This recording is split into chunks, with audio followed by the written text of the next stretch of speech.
వర్షాలు కురిసినాయి, కానీ చక్కటి వర్షాలను కురిపించి పాడి పంటలు ఇచ్చి మమ్మల్ని అందరినీ ఆశీర్వదించి నీ యొక్క అనుగ్రహాన్ని తెలియజేయ తల్లి. పాడి పంటలేనా? దానికి సమానంగా ఉన్నది బాలకు. గత ఏడు చెప్పినట్టు ఈ ఏడు కూడా మీకు వర్షాలు మాత్రం కుంభ వర్షాలు ఉన్నాయి. జనాలు మట్టుకు జాగ్రత్తగా ఉండాలి. కొట్టుకుపోయే ప్రమాదం కూడా ఉన్నది. అగ్ని ప్రమాదాలు ఉన్నాయి. కుంభ వర్షాలు ఏడేడు కాదు, ఈ ఏడు భారీగా ఉన్నాయి. జనాలు మట్టుకు సగానికి సగం కొట్టుకుపోతూనే ఉంటారు. వాళ్ళకు ప్రాణ నష్టం కూడా జరుగుతుంది.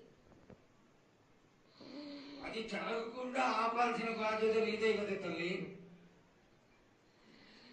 ఏడేడు కాదు వాళ్ళకు, అది జరుగుతూనే ఉంటుంది. కానీ ఈ ఏడు మాత్రం భారీగా ఉంటాయి. ప్రమాదాలతో పాటు వాడి వరుసలు లేకుండా జనాలు మట్టు బాలబచ్చలు ఇట్లా ప్రవర్తిస్తుంటారు. ఎట్లెట్లా ఈ విధంగా మీరు చేస్తుంటారు.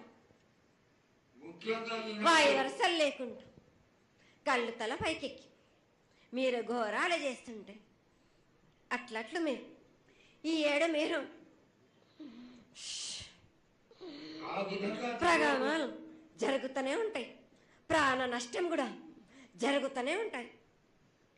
వాళ్ళని మాత్రం నేను మాత్రం వదిలిపెట్టను. నేను ఈ ఏడు నాకు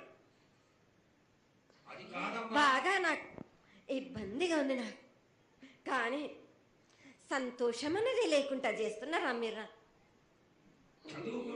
ఎంత విధంగా నేను మీరు మట్టుకు సరిపెట్టుకుంటున్నాను అనుకుంటున్నాను. యువతకి సరైన బుద్ధి కలిగించి